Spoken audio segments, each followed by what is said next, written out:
Hila Revah, welcome to my living room. Hi, thank you for having me.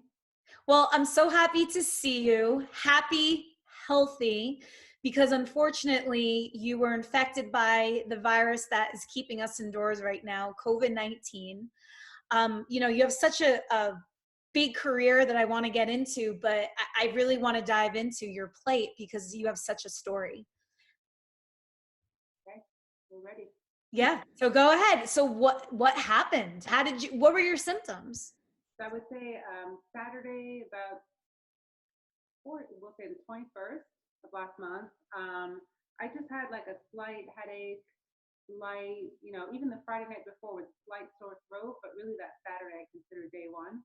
Just a slight headache, and I just took Motrin, which, by the way, you should not do. Stick to Tylenol. I thought it was a regular headache.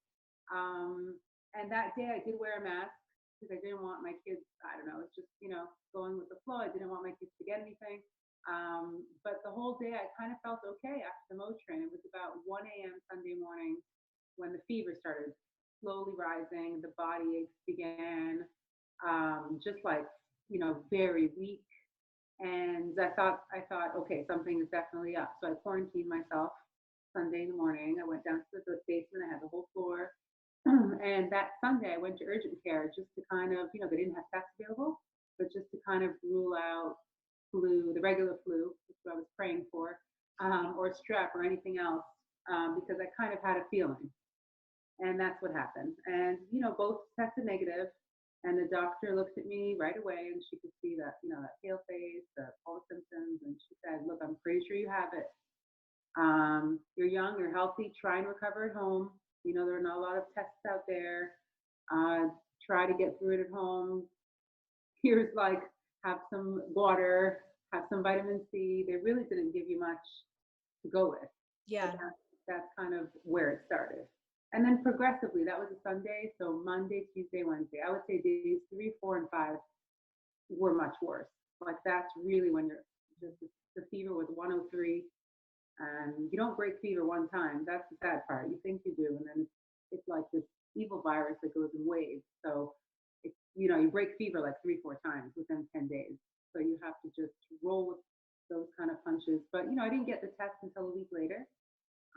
Didn't get the results till day 13 when I was already feeling better, that I was positive.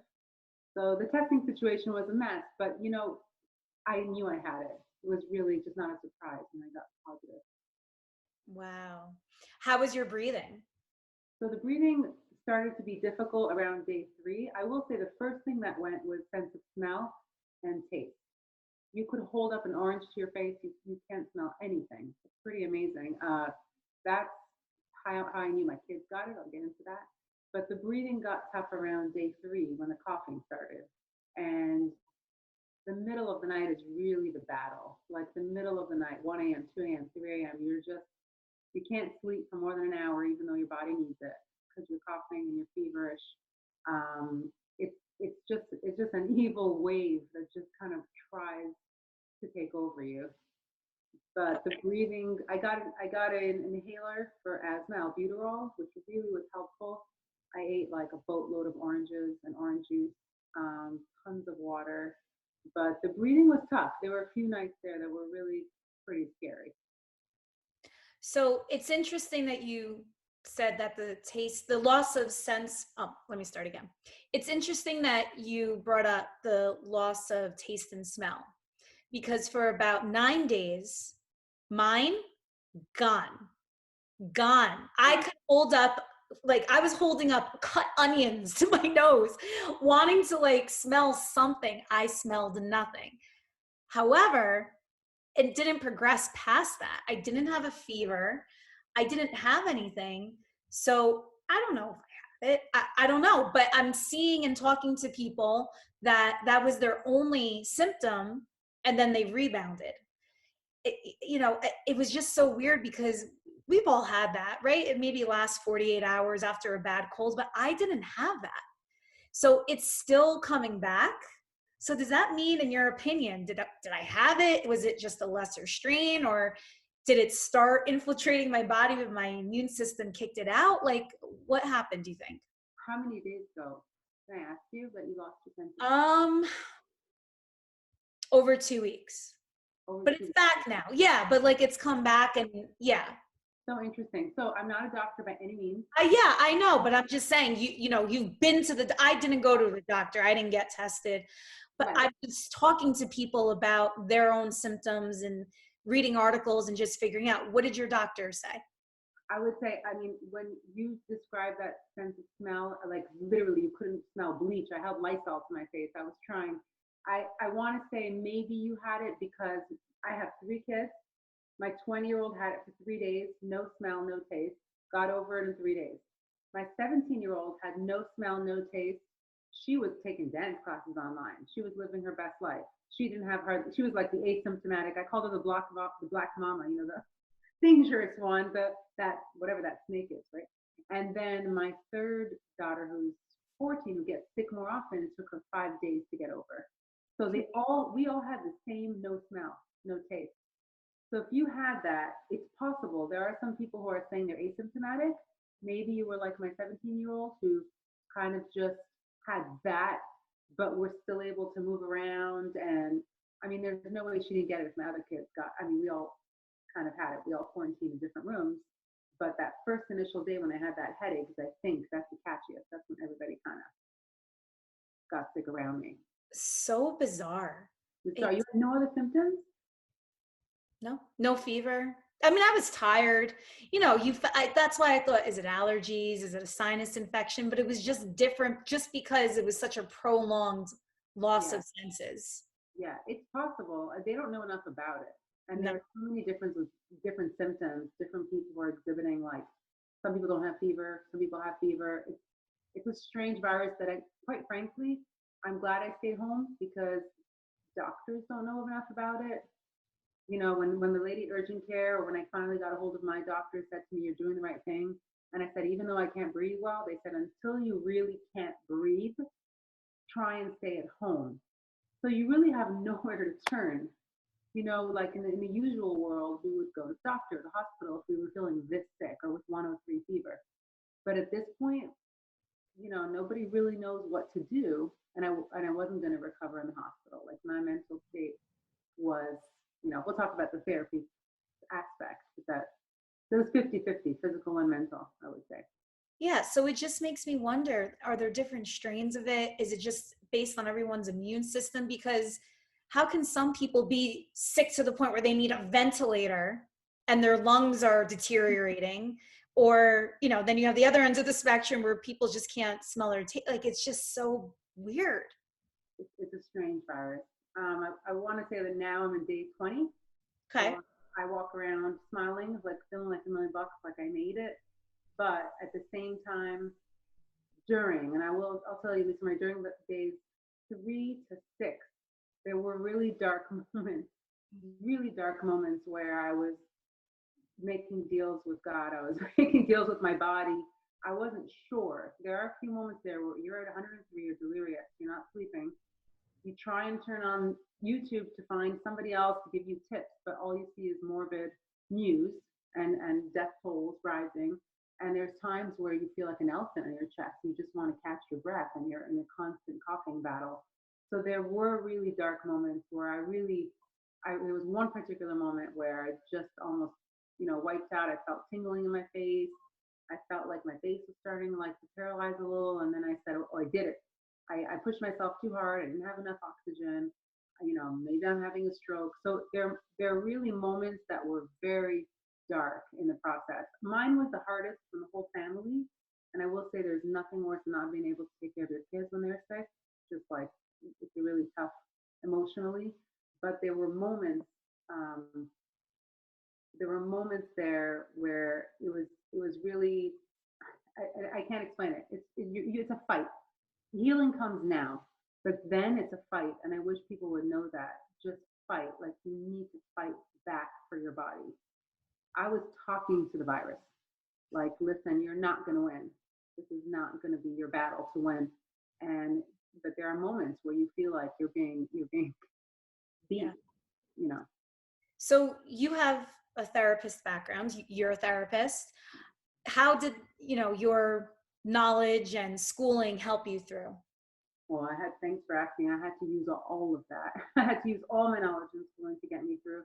Um, there's, I would say it was 50% mindset, just really talking to your body, moving, trying to get your lungs moving. All of the meditating I want to say that I've done and deep breathing had to help a little bit. I was trying to meditate and deep breathe, even though it was painful. I was still trying to do the deep breathing technique, close my eyes, visualization exercises, um, talking to myself, a lot of self-talk, which is what I usually use with clients. I was pushed here to the limit, like I had to use all the skills. But self-talk, like, you have to get through this. You have to live. You have, you're not going to die in this basement. You have to be there for your kids. You have to be there for your clients. And I was just putting it out to the universe. Like, I have so much work to do. Like, please let me live. Like, I like life. I'm good at this. Let me be here. So a lot of that self-talk, like, I have to get through this. There's so much left to do. There's so many people out there.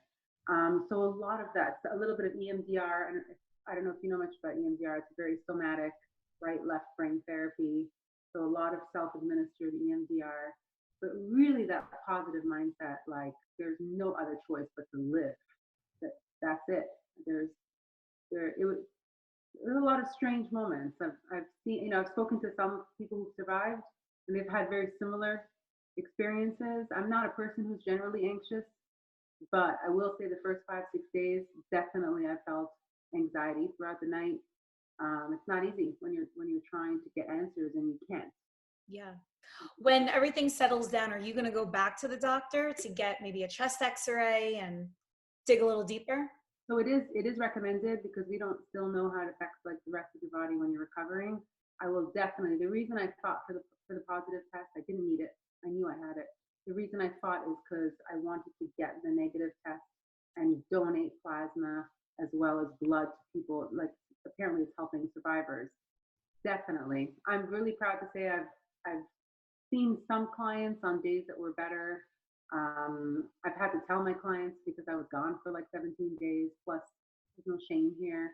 I mean, I'm professing to my clients to be vulnerable and share and disclose, and I can't profess that without, have doing it myself. So that was something I wanted to do. It helps a lot of clients because either they, their family member is going through it, they know somebody who's going through it.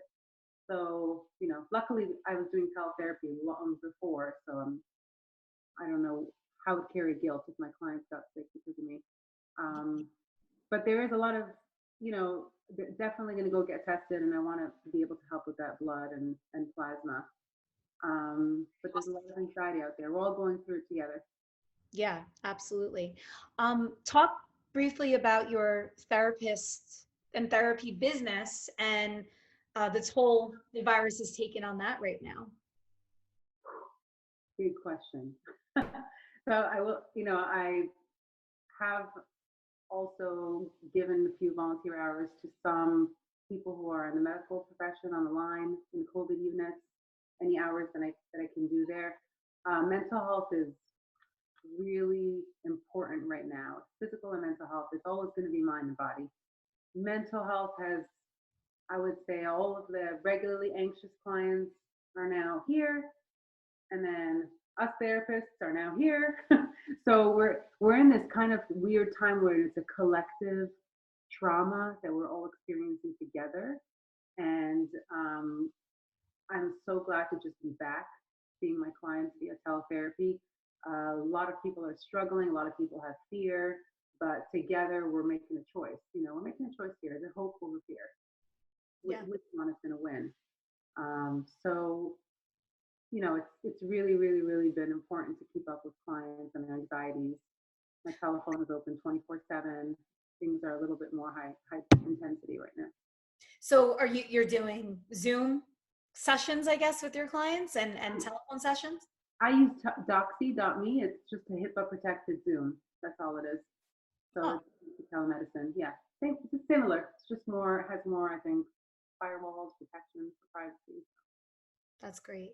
That's great. Is there anything else that, you just want to tell our viewers about what you went through and just words of encouragement that you want to share?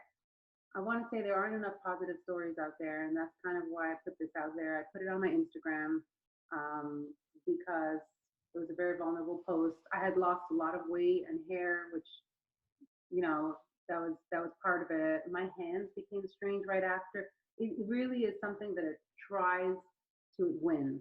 It is an evil virus. It is a beast, and it tries to take over you. And I would say you need to fight. I know a lot of people say heal. That's cool. Healing comes after. But during those hard nights at 103 fever, when you're coughing and you can't breathe, you really are fighting for your life. I kept a journal and every day was Hila versus COVID. Like I was in a ring every day with this evil disease, and I'm just so scared for people who have it worse. I couldn't imagine. I was in so much pain. I couldn't believe people were having a harder time in the hospital. I carry some guilt, like why am I healthy and other people don't are not making it? That's a guilt that I'm carrying, that I'm working through. But I would say if someone has it, if you have it, look, you can get through it. You can do it at home, and you can fight. It is a fight, and you need to know that it's 50% mind state. I want to say mental state, and just telling yourself that your body, talking to your body, that you're going to get through this. You have to win. You have to outlive this virus, and that's really. I hope that ultimately, humans can be more positive after this experience, even during. Like we can be unified, we can fight this war together, and just be kinder to each other. I love that. Where can people find out more about you and your practice? So my private practice is right near Tenafly in Bergen Field in Bergen County. And if you go on to Hila Revah Therapy, Revah, not an easy name. That's my Instagram handle. If you look me up on Psychology Today, you'll find my name there. There are many amazing therapists ready to work with everyone and their anxieties right now. But yeah, that's it. All right. Well, thank you so much for sharing your story. I wish that you didn't have a story to share, but here we are. You're making the best out of it. We have to shout out Gilly's Organics for connecting us. I'm really happy that she did. Yeah. And I look forward to meeting you in person, hopefully one day very soon. Can I say something about that product? Yeah, of course.